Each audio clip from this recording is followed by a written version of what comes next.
এরকম নৈতিক স্খলনজনিত কোনো কারণে মেম্বারশিপ বাতিল হওয়ার কারণ আমি দেখি না। সাতক্ষীরা 4 আসনের যে এমপি সাহেবকে যে জামাত ইসলাম কর্তৃক বহিষ্কৃত হয়েছে এই মর্মে একটা চিঠি আপনারা আমাকে অবহিত করলেন, কিন্তু আসছে কিনা আমার এটা জানা নেই। ফার্স্ট। সেকেন্ড হচ্ছে তাদের চিঠি আসার পরে আমরা বিচার বিশ্লেষণ করব যে এই ব্যাপারে কি সিদ্ধান্ত নেওয়া যায়। সাধারণভাবে আমি বলতে পারি যে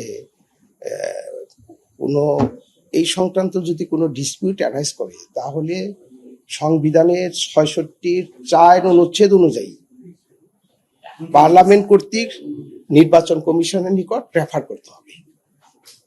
ওইটা পাওয়ার পর নির্বাচন রেফারেন্স পাওয়ার পর এ ব্যাপারে যথাযথ তদন্তপূর্বক তার সিদ্ধান্ত জানাবে। দুটো জিনিস আছে, উনি যদি দলের থেকে পদত্যাগ করে বা এখানে আইনে বলা আছে দলের থেকে পদত্যাগ করা, এখন উনি পদত্যাগ করেন নাই, ওনাকে এক্সপেল করছে।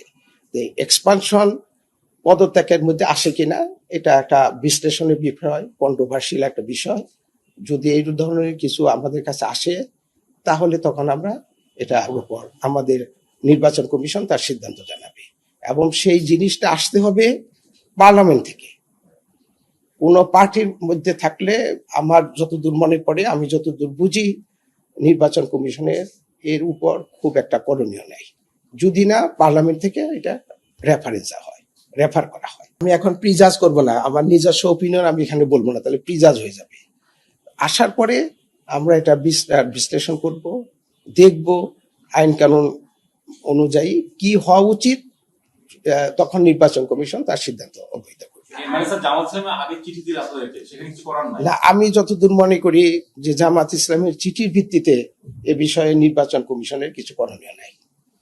যদি একটা কারণ যে বিষয়টা আপনাদের মাধ্যমে আমি জানলাম, একটা নৈতিক স্খলনজনিত একটা বিষয়, এটার জন্য সে তাকে সরাসরি উনি নির্বাচনে অযোগ্য হবেন না।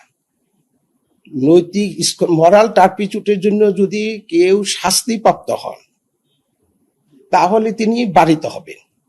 তো তিনি তো এখন তো ওইভাবে বারিত হন নাই, তার শাস্তি হয় নাই, কাজে এটার জন্য নির্বাচন কমিশনের কিছু করণীয় আছে বলে আমার মনে হয় না। সংসদ থেকে যদি পদত্যাগ করেন তাহলে আর্টিকেল 67 অফ দ্য কনস্টিটিউশন অনুযায়ী আমাদের নির্বাচন কমিশনের সেটা বিষয় না, সেটা মেম্বারশিপ থেকে পার্লামেন্ট উনি পদত্যাগ করবেন।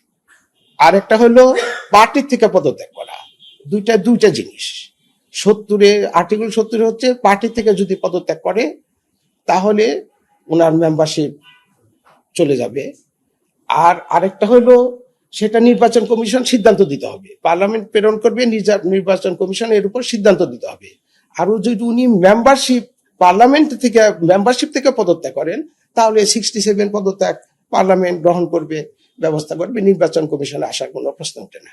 স্পিকারের ভূমিকা অর্থাৎ আপনার কনস্টিটিউশনের 66 সাব আর্টিকেল 4 বলা আছে যে কোনো ব্যক্তি 70 সংক্রান্ত আর্টিকেল 70 সংক্রান্ত যদি কোনো ডিসপিউট থাকে অথবা কোনো অযোগ্যতা সংক্রান্ত কোনো যদি ডিসপিউট বা বিরোধ সৃষ্টি হয় তাহলে পার্লামেন্ট মিনস স্পিকার সেটা নির্বাচন কমিশনে যথাযথ ব্যবস্থা গ্রহণের জন্য প্রেরণ করবে। নির্বাচন কমিশন তখন শুনানি দিতে পারে, যথাযথ তদন্তপূর্বক সিদ্ধান্ত দিবে এবং এই সিদ্ধান্তটা আইন অনুযায়ী ফাইনাল হয়ে যাবে, চূড়ান্ত বলে বিবেচিত হবে।